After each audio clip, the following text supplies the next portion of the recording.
Bonsoir et bienvenue à tous en direct sur Public Sénat. Voici les titres de votre édition du 22h ce soir. La scierie de Florange menacée de fermeture devient un sujet d'affrontement entre François Hollande et Nicolas Sarkozy. Le candidat socialiste propose d'intervenir par la loi lorsque le président candidat insiste sur le rôle de l'État via le Fonds stratégique d'investissement. Alors qui sauvera les employés du site?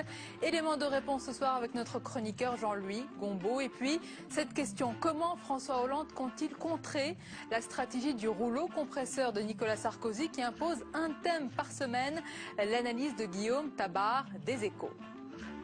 Et puis il y a des thèmes, vous l'avez sans doute remarqué, dont on parle peu dans cette campagne présidentielle et qui sont pourtant essentiels. L'euthanasie, la recherche sur l'embryon et plus généralement toutes ces questions de société et de santé. Nous avons choisi d'en parler ce soir avec le célèbre généticien Axel Kahn qui fait aussi ses premiers pas en politique en tant que candidat aux législatives pour le Parti socialiste. Vous vous souvenez sûrement de ces phrases. Vous n'avez pas le monopole du cœur. Vous êtes l'homme du passif. Ou encore, mais vous avez tout à fait raison, monsieur le Premier ministre. Toutes ces expressions sonnent comme autant d'estocades dans notre mémoire collective. Elles sont associées à des débats présidentiels dont on va parler ce soir avant la diffusion d'un documentaire intitulé Duel présidentiel. C'est juste après ce journal à 22h30. Voilà pour le sommaire de votre 22h. Merci d'être en notre compagnie ce soir. Tout comme la critique, les responsables politiques sont unanimes pour saluer le succès sans précédent de The Artist aux Oscars et le sacre de Jean Dujardin, à gauche comme à droite. Toute la classe politique se réjouit de ce triomphe français. Nathalie Guilloire. Produisons français. À force d'en parler, il fallait que ça arrive. L'acteur est français, le metteur en scène aussi, comme le compositeur de la musique de Vie Artiste. Promoteur du Made in France, François Bayrou y trouve son meilleur argument et ne se prive pas pour le faire remarquer. Pour moi qui vante le produire en France, c'est une réussite pour la France. Le président Nicolas Sarkozy se réjouit aussi de ce triomphe français. C'est un succès formidable pour le cinéma français. Et puis pour le cinéma de qualité, ça doit nous renforcer dans l'idée de défendre la création, de défendre les réalisateurs. Pour François Hollande, qu'un film français soit sacré meilleur film montre la vitalité de notre cinéma grâce à un mode de financement spécifique qui fait sa force. Seul bémol aux éloges, celui de Nathalie Arthaud. Pour elle, le film a été tourné aux États-Unis avec des techniciens américains. On n'est pas tout seul dans notre petit village gaulois, juge la candidate d'extrême gauche. Et dans l'actualité politique, le duel à distance se poursuit entre Nicolas Sarkozy et François Hollande. Interrogé ce matin sur RTL sur ses relations avec les grands patrons du CAC 40, le président candidat s'est défendu en mettant en cause la compagne du candidat socialiste, journaliste sur une chaîne appartenant au groupe Bolloré. On écoute ce soir la réaction de François Hollande. Il est l'invité de l'émission politique sur TF1. Ça me fait réagir parce que la politique, elle appelle effectivement des attaques et je les reçois avec résistance et avec aussi sérénité. Mais il y a un principe dans la vie, c'est l'élégance. Il faut être élégant. Il s'agit de ne pas s'en prendre à la compagne d'un candidat. Au prétexte de quoi d'ailleurs? Qu'elle fait son métier de journaliste? Je sais qu'il a un problème, qu'il le confie, qu'il l'avoue. Qu'il dit qu'il n'aurait pas dû être au Phuket, qu'il a été sur un bateau qui appartenait à M. Bolloré. Mais ce n'est pas une raison, parce qu'il a commis ses erreurs, de les laisser penser commises par tous. Nicolas Sarkozy attaque les socialistes quant à leur décision de s'abstenir sur le mécanisme européen de stabilité. À la veille du vote au Sénat, le candidat a eu un peu faim de s'étonner que des Européens convaincus comme les socialistes français ne s'engagent pas sur ce sujet. Les détails avec Flora Sauvage. Depuis qu'il est candidat, il ne s'en prive pas. Ce matin sur RTL, Nicolas Sarkozy a attaqué les socialistes sur leur position lors du vote à l'Assemblée nationale mardi dernier sur le mécanisme européen de stabilité. Quand je vois que les socialistes se sont abstenus sur le mécanisme de solidarité, mais c'est une faute considérable. Mais les attaques du candidat n'y feront rien. Les socialistes s'abstiendront comme la semaine dernière à l'Assemblée nationale. Pour eux, ce texte est la voie royale vers la mise en place d'une règle d'or qu'ils refusent. Nous ne voulons pas nous opposer à la création du moyen européen de stabilité, et c'est pour ça qu'on laisse passer en s'abstenant, mais nous ne voulons pas approuver formellement un texte qui dit « vous devez avoir signé un traité que nous allons renégocier ». Mais dans l'aile gauche du PS, certains vont voter contre, comme chez les Verts et les communistes. Moi, je suis contre ce mécanisme européen de stabilité et je pense confirmer mon vote contre. En tout cas, aucun socialiste ne votera pour ce mécanisme. Pourquoi? Parce que bien sûr, nous sommes contre l'austérité qui va de pair avec ce mécanisme. La solidarité, oui, l'austérité, non. Ce pacte de stabilité budgétaire doit conduire les États européens à mieux gérer leurs finances publiques sous peine de sanctions quasi automatiques. Il doit être officiellement signé entre les 25 pays membres jeudi. François Hollande a prévenu, s'il est élu, il a prévu de renégocier ce traité. Et puis justement, puisqu'on parle du candidat socialiste, quelle est sa recette pour lutter contre les fermetures d'usines? Une loi. Comme il l'avait dit aux salariés de Florange, François Hollande a bien déposé une proposition de loi interdisant de démanteler les sites de production afin de favoriser la possibilité d'un repreneur. La droite dénonce aujourd'hui une idée absurde qui ferait fuir les entreprises étrangères. Fabrice Cunet. L'idée ne faisait pas partie des 60 engagements de François Hollande. La proposition est née après sa visite à Florange. Obliger une entreprise qui a choisi de quitter un site à vendre en cas de projet de reprise cohérent et rentable. À charge au tribunal de commerce et à un mandataire de trouver et d'imposer ce repreneur crédible. On ne peut pas avoir des leçons en disant il faut innover, il faut investir, et puis en même temps accepter des actions des prédateurs. Le monde économique doit être aussi affaire de morale. Le monde économique doit être affaire d'efficacité, mais de respect. C'est une loi de respect. La proposition est jugée absurde par François Fillon et l'équipe de campagne de Nicolas Sarkozy. Pour certains économistes, elle serait trop limitée pour être efficace, même si les socialistes parlent d'un outil parmi d'autres. Effectivement, le site France se désindustrialise, mais enfin je pense qu'il y a d'autres moyens plus incitatifs, plus économiques, qui répondent plus à une loi économique que simplement interdire la fermeture du site ou obliger quelqu'un qui aurait un site industriel qui pourrait fermer à trouver un repreneur.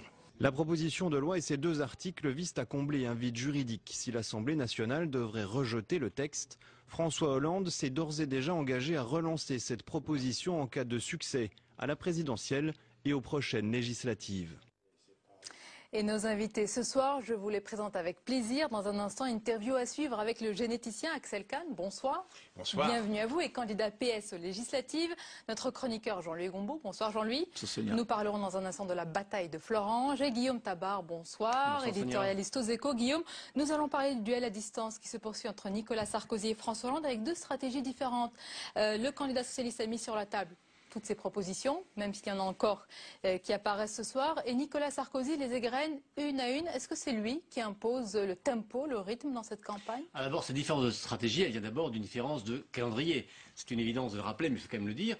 Ça fait à peu près 1 an que François Hollande est déclaré candidat, d'abord à la primaire socialiste et maintenant à l'élection présidentielle. Donc il a eu le temps de présenter la plupart de ses propositions. Son fameux contrat de génération dont il vient de parler longuement là ce soir sur TF1, ça fait je crois 9 mois qu'il l'a formulé dans les contours qui sont aujourd'hui. Alors que Nicolas Sarkozy, lui, n'est déclaré que depuis le 15 février, donc forcément, ça crée un décalage d'optique. Ensuite, c'est vrai que Nicolas Sarkozy, lui, fait le choix d'égrener les mesures au compte-gouttes. L'idée est simple, c'est d'animer le tempo de la campagne et de faire en sorte que chaque jour, le débat tourne autour de ces propositions, des propositions parfois clivantes, comme on dit, ou provocantes, lorsqu'il parle de référendum sur la formation des chômeurs, sur les étrangers, lorsqu'il veut refondre entièrement la PPE, lorsque, on va l'entendre demain, il veut également réformer le statut des enseignants. Donc à chaque fois des propositions provocantes, y compris d'ailleurs au sein de sa famille, mais qui, c'est vrai, dicte un petit peu le rythme désormais de la campagne. Et Guillaume, cette stratégie d'une idée par semaine, est-ce qu'elle peut pousser à François Hollande, pas à faire pareil, mais en tous les cas à s'engager aussi sur de nouvelles propositions, puisqu'il l'a dit à l'instant, c'est une proposition sur l'imposition à 75% des revenus supérieurs à 1 million d'euros par an. Voilà une nouvelle proposition. Oui, et en tout cas, ce qui est clair, c'est que François Hollande devra malgré tout être contraint à davantage de précision. Lors de la présentation de son projet, il avait été très précis sur le financement global de son projet, mais il a été très précis surtout sur les recettes nouvelles, sur les impôts nouveaux. Il avait été plus flou sur les économies qu'il voulait mettre en regard. Et on voit bien que le temps de la campagne, qui est celui d'une confrontation directe, et on voit qu'on est déjà installé dans le temps d'un choc frontal entre Nicolas Sarkozy et François Hollande, va pousser l'un comme l'autre, d'ailleurs, ce qu'on a vu aujourd'hui avec le débat sur les chiffres concernant l'éducation nationale, que la moindre approximation de chacun des candidats suscite des réactions de l'autre camp. L'approximation de ce matin a provoqué l'ire de la gauche. Voilà, sur le nombre exact. Et ça a été nuancé par la droite. D'élèves en moins et de professeurs en plus, ou inversement. Et c'est vrai qu'il y avait eu un peu de flou. Bon, mais il y en a de part et d'autre, et c'est vrai qu'avec la campagne, aucune approximation ne peut durer plus d'une demi-journée.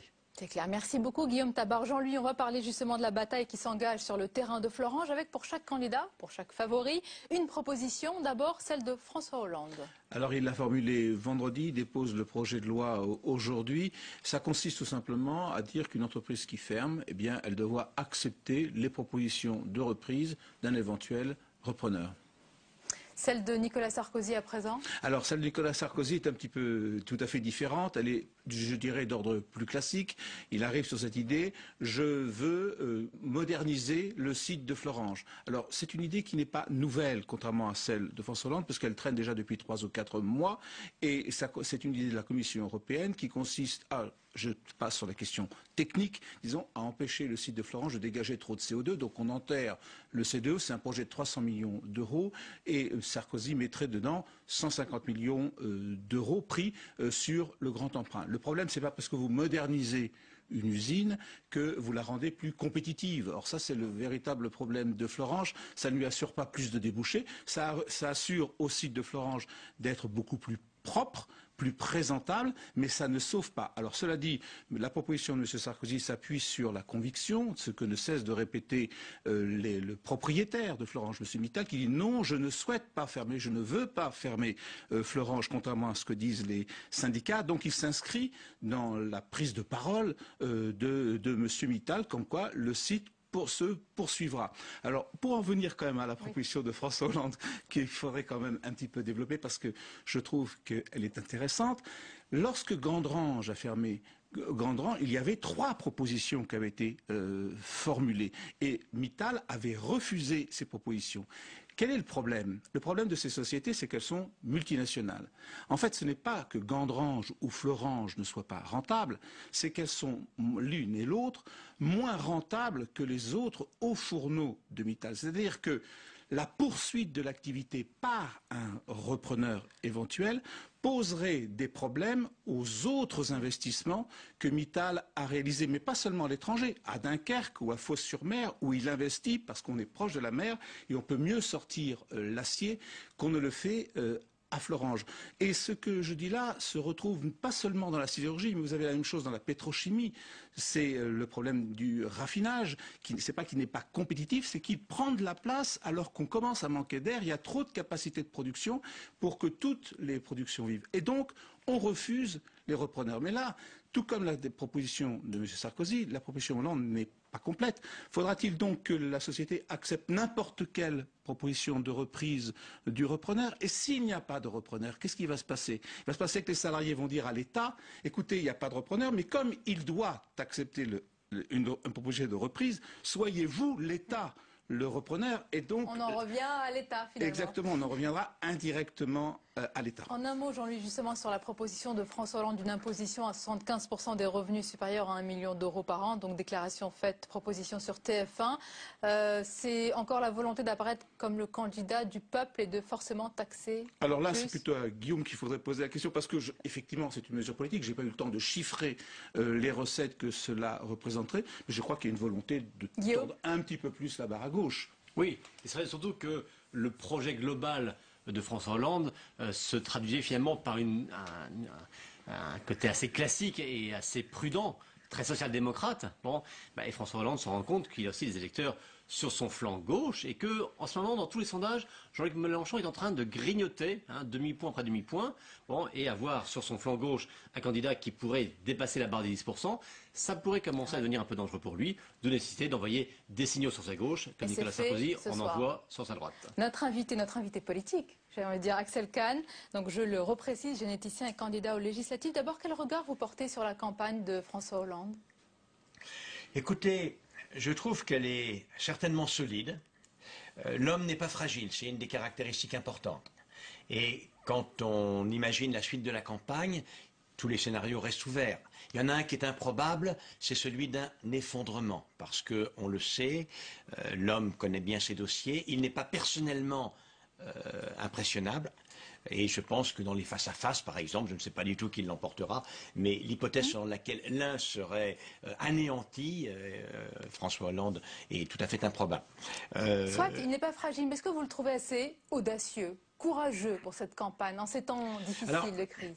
Comme vous savez, moi, durant les primaires, j'ai soutenu Martine Aubry, pour laquelle j'ai une très grande sympathie. Un choix de cœur. Un choix de cœur. Vraiment un choix de raison. Je trouve que c'est une femme formidable, donc je l'ai soutenue comme cela. J'avoue que dans des conditions qui sont difficiles, parce qu'on sait très bien qu'au niveau électoral, Nicolas Sarkozy est un combattant redoutable, tout à fait redoutable. Je trouve que la stratégie que mène François Hollande, que la qualité, la vraie qualité, presque littéraire également, mais c'est difficile de donner du souffle dans la période que l'on vit, avec les contraintes européennes et budgétaires. Voilà. Et au Bourget, il a su donner du souffle. Et là, je vais vous dire, il m'a épaté. Axel Kahn, ça fait déjà 2 semaines. Vous pensez encore au Bourget? La séquence n'est pas terminée? Non, vous savez, celui qui est rentré en campagne récemment, comme ça a été rappelé, c'est Nicolas Sarkozy. Alors, il y a des moments où, en effet, c'est un peu chacun son tour. J'ai vu qu'il était à TF1 là. De toute façon, il y a des règles au niveau de la télévision, vous le savez bien. Donc, il y avait une forte exposition médiatique de François Hollande. Il y a une forte exposition médiatique de Nicolas Sarkozy. Simplement un point. Ce qui est fantastique pour Nicolas Sarkozy, c'est qu'en effet, toutes les semaines, il sort de son chapeau une nouvelle mesure. La seule difficulté, naturellement, c'est on se demande, ça fait tout de même 10 ans que sa famille est au pouvoir et lui, ça fait 5 ans. C'est extraordinaire, réellement, qu'il les sorte, étant en responsabilité depuis 5 ans, comme cela dans les 2 derniers mois. Les socialistes dénoncent l'échec du bilan de Nicolas Sarkozy et de ses réformes. C'est un rejet en bloc de la part des socialistes. Ont-ils raison, ont-ils tort, pardon, sur la réforme, par exemple, sur l'autonomie des universités? L'autonomie des universités, donner son autonomie aux universités est une réforme que j'ai approuvée personnellement. Cela étant dit, bien évidemment, l'autonomie, c'est un transfert des charges, comme les régions. Et c'est tellement vrai que lorsque nous sommes devenus autonomes, j'étais président d'université jusqu'à il y a 1 mois et demi, on m'avait promis les moyens de l'autonomie pour 2009, 2010, 2011. Je les ai eus en 2009, j'ai cessé de les avoir en 2010. Et aujourd'hui, l'autonomie des universités sans les moyens de l'autonomie, c'est un piège qui est en réalité redoutable. Donc, certes, l'autonomie des universités, elle n'est pas remise en cause par François Hollande. Hein. Au contraire, il dit l'autonomie, oui, il va garder les bonnes réformes. Il y en a pas mal d'ailleurs. Celle sur le service minimum, il y a aussi la réforme des retraites finalement qui ne va pas être totalement retouchée. Il va garder pas mal de réformes. Tout n'a pas été si noir. Vous savez, lorsque une réforme est de qualité et à un moment donné a dérapé, la réforme de l'université et l'introduction de l'autonomie des universités. Le principe de l'autonomie n'est pas un principe de droite. C'est aussi un principe de gauche. Je ne vois pas pourquoi Nicolas Sarkozy ne s'en ressaisirait pas. Il s'en ressaisit, mais il dit, François Hollande ne s'en ressaisirait pas. Il s'en ressaisit, mais en disant l'autonomie, oui, mais on va en jouer toutes les ficelles, tous les fils. On va la mener véritablement. Et surtout, on va lui donner les moyens de cette autonomie. Aujourd'hui, je crois que la réforme était bien partie, elle s'est arrêtée. Et on ne dit pas que c'est à cause de la difficulté budgétaire du pays, parce que lorsque l'autonomie a été votée en 2008, la France était en récession. C'est-à-dire que la situation et sa difficulté, on la connaissait. Une parenthèse avant de poursuivre l'interview. Guillaume Tabar, est-ce que c'est un bilan tout noir? Certaines réformes, si évidemment François Hollande passe, seront reprises Ce qui est intéressant, c'est que quand on fait la liste finalement de toutes les réformes qui sont conservées, Le Monde l'a fait cet après-midi, on se rend compte que c'est quand même, une majorité des réformes mises en œuvre par Nicolas Sarkozy qui sont ainsi conservées. Et moi, ce que je trouve frappant, c'est pas tant qu'une réforme, une fois qu'elle a été votée, qu'elle est entrée dans les faits, que lorsque l'alternance arrive, la nouvelle pouvoir se dit, bon, bah, après tout, on la garde, elle est en place. C'est une chose. Mais je crois me souvenir, notamment dans le cadre de l'université, mais dans le cadre du service minimum, dans le cadre des retraites, c'est que non seulement la gauche n'avait pas voté, ça, c'est naturel, mais avait dit à l'époque, si nous arrivons au pouvoir, nous reviendrons sur ces mesures. service minimum, les retraites. Aujourd'hui, il n'est plus question de revenir sur ces réformes. Axel Kahn, un sujet important, délicat, sensible, l'euthanasie. Avez-vous compris la position de François Hollande sur ce sujet?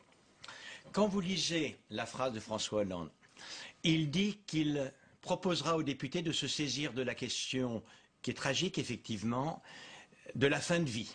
La fin de vie, aujourd'hui, la législation, les conditions de médicalisation de la fin de vie ne sont pas bien appliquées. Et il y a encore des situations qui sont dramatiques. Et je pense qu'il est normal de se ressaisir de cette question. Le moment où l'on quitte la vie est le moment peut-être le plus important de la vie, parce que cette expérience, on ne la refera pas. Mais François Hollande dit qu'il n'est pas favorable à l'euthanasie avant de dire qu'il envisage des exceptions. Alors, le problème, si vous voulez, c'est que la médicalisation de la fin de vie, c'est-à-dire considérer que toute souffrance que l'on pourrait éviter est obscène d'une certaine manière. Il n'y a aucune raison de laisser quelqu'un souffrir alors qu'on peut l'empêcher.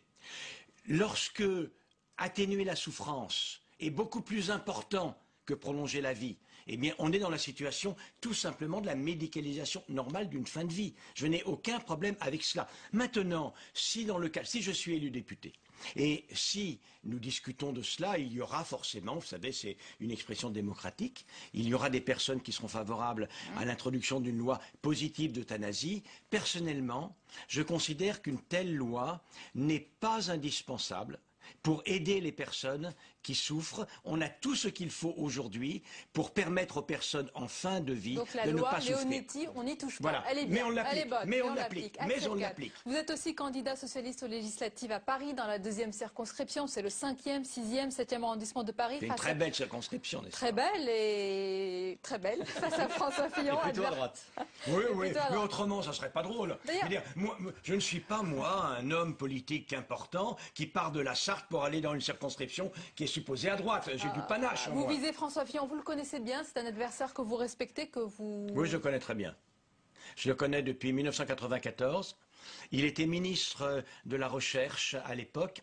Il a fait des états généraux de la recherche et je l'ai aidé, enfin j'ai participé à ces états généraux de la recherche. Je l'ai revu dans une situation beaucoup plus conflictuelle. Parmi les très mauvaises lois de Nicolas Sarkozy et du gouvernement, il y a celle sur la masterisation, la réforme de la formation des maîtres. C'est épouvantable, c'est tragique. Vous êtes en train de me dire que c'est un homme bien qui applique une mauvaise politique pour vous? Pour moi, l'homme est de qualité.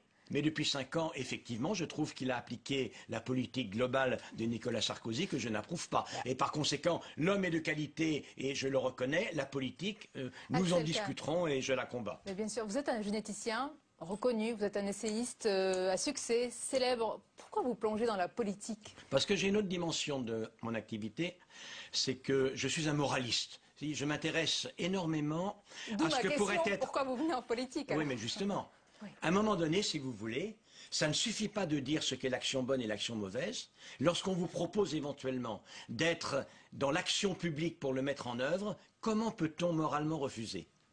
C'est clair. Merci beaucoup d'avoir été notre invité, Axel Kahn. Merci Jean-Louis Gombault et Guillaume Tabar. Merci d'avoir été avec nous ce soir, la suite du 22h. Et tout de suite, tout ce qui vous a échappé dans le reste de l'actualité. Regardez, c'est le tour de l'info. Il est préparé, concocté par Cécile Sixou.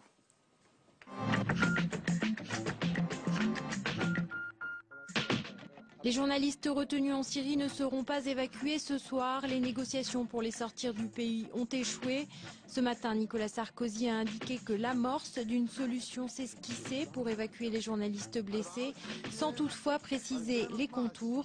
Vendredi déjà, ils auraient pu être libérés, mais Edith Bouvier et Paul Conroy ont refusé de monter dans la première ambulance, estimant que les conditions de sécurité n'étaient pas réunies. La France, cancre de l'Europe, la Commission européenne poursuit l'Hexagone devant la Cour de justice européenne. Paris n'a pas pris les mesures efficaces pour lutter contre la pollution des eaux au nitrate. Depuis 1991, en effet, l'Europe impose aux États membres de surveiller leurs eaux. Ce soir pourtant, le ministère de l'écologie estime avoir pris les dispositions pour aller dans le sens des demandes de la Commission. Ce soir, Jean-Pierre Bel a reçu au Sénat les représentants syndicaux de Petroplus. Ce qu'ils nous ont demandé, c'est de ne pas simplement rester dans une conjoncture qui est celle d'aujourd'hui. et d'essayer de trouver des solutions à long terme. Et donc de nous méfier des effets d'annonce qui peuvent peut-être se préoccuper de ce qui va se passer dans les semaines là à venir. Le Parlement s'apprête à examiner en urgence une proposition de loi. Elle doit empêcher le détournement d'actifs d'une entreprise en faillite.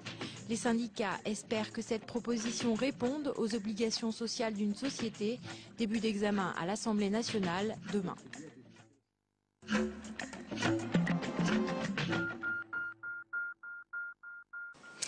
La dernière page du 22h. Et si je vous dis, vous n'avez pas le monopole du cœur, vous êtes l'homme du passif, ou encore sur un ton ironique, mais vous avez tout à fait raison, monsieur le Premier ministre. Ce sont des expressions qui sonnent comme autant de piques incisives lors de duels présidentiels des années précédentes. Et c'est l'objet d'un documentaire à suivre sur Public Sénat. C'est juste après ce journal, mais on en parle d'abord avec Simon Barbary. Bonsoir Simon. Bonsoir Sonia. Oui, le documentaire à suivre sur Public Sénat, duel présidentiel, revient chronologiquement sur ces grands rendez-vous télévisuels qui ont marqué l'histoire de la Ve République de 1974 à 2007. Alors le réalisateur Hugues Nancy s'est intéressé à ces grands rendez-vous, mais aussi aux coulisses, parce que comme il y a bien un rendez-vous qu'on ne doit pas manquer lorsqu'on est candidat à la présidentielle, c'est bien celui-là. Et comme le rappelle le politologue Roland Quérol, des élections se sont gagnées ou perdues à l'issue de ces débats. Et justement, Simon, ce sont souvent des petits détails qui sont très importants. Est-ce que par exemple, avant ces débats, les politiques peuvent peser sur le déroulement des missions ? Ah oui, ça négocie ferme avant ce débat d'entre-deux tours. Par exemple, des exemples croustillants qu'on voit dans le documentaire. En 1988, François Mitterrand avait demandé à son conseiller de l'époque, Serge Moati, de bien calculer la distance qu'il séparait de son interlocuteur Jacques Chirac. Et alors Serge Moati avait un peu cherché, il avait pris la même distance que la distance qui les séparait en Conseil des ministres. Ça s'est joué à quelques centimètres. Et puis plus récemment, en 2007, il y a eu une bataille entre le camp de Ségolène Royal et le camp de Nicolas Sarkozy autour de la température du plateau. Nicolas Sarkozy avait peur d'avoir trop chaud, Ségolène Royal d'avoir trop froid. Ils se sont mis d'accord autour de 21 degrés à peu près. Alors ces débats d'entre-deux tours, ils ont marqué l'histoire bien sûr de la Ve République, mais il arrive, c'était je crois en 2002, qu'il n'y en ait pas. Oui, parce que on a l'habitude d'avoir ces grandes phrases, comme vous vous rappelez tout à l'heure, monopole du cœur, mais c'est pas inscrit dans la Constitution ce débat d'entre-deux tours, c'est pas obligatoire. Le premier a eu lieu en 1974 avec l'émergence de la télévision. Les candidats ont compris qu'ils avaient besoin de cet outil pour faire passer leur message, mais pour autant, si un candidat ne veut pas le faire, il n'est pas obligé. Par exemple, en 2002, Jacques Chirac avait refusé de débattre avec Jean-Marie Le Pen. Merci beaucoup Simon. Justement, restez avec nous sur Public Sénat. On voit tout de suite ce documentaire et vous allez voir les commentaires notamment de Serge Moati ou encore d'Arlette Chabot. Belle soirée sur Public Sénat.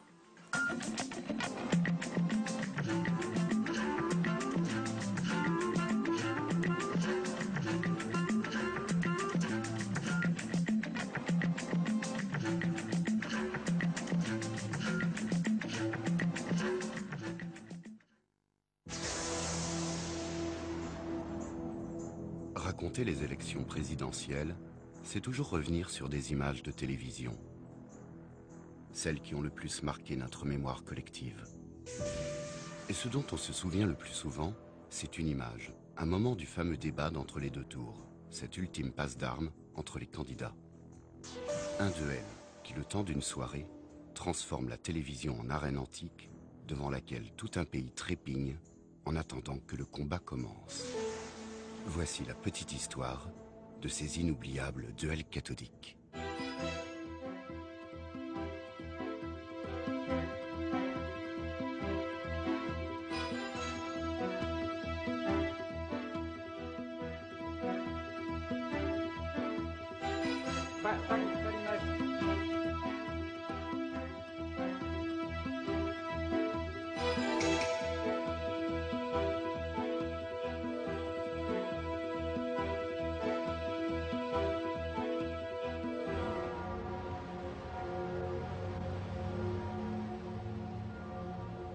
Notre histoire commence dans le deuil et la stupéfaction en avril 1974.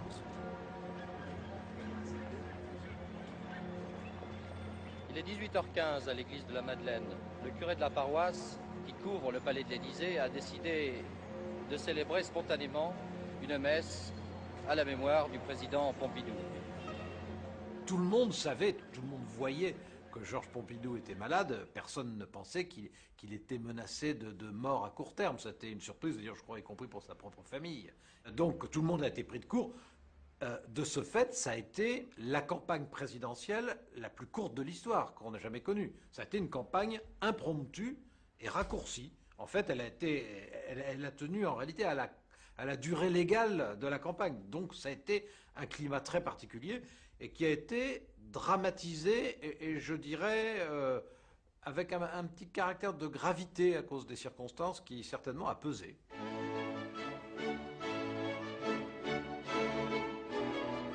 Madame, mademoiselle, monsieur. À droite, le gaulliste Alors, Jacques on commence Chaban-Delmas habituellement le s'inscrit dans les pas de Georges Pompidou et du général de Gaulle. Mais la succession est Vous allez âprement entendre disputée des candidats et entre des les orphelins du pompidolisme. Et une semaine à peine après la disparition du président Pompidou, le jeune ministre des Finances Valéry Giscard d'Estaing tente, à 48 ans, un improbable coup de poker. Je m'adresse à vous aujourd'hui, ici, dans cette mairie de la province d'Auvergne, pour vous dire que je suis candidat à la présidence de la République française. On avait l'impression, et c'est une impression d'ailleurs durable et qui a correspondu à la réalité, que la page d'un certain gaullisme était tournée. Valéry Giscard d'Estaing était très jeune, c'était le plus jeune des candidats. Valéry Giscard d'Estaing a été bon d'emblée.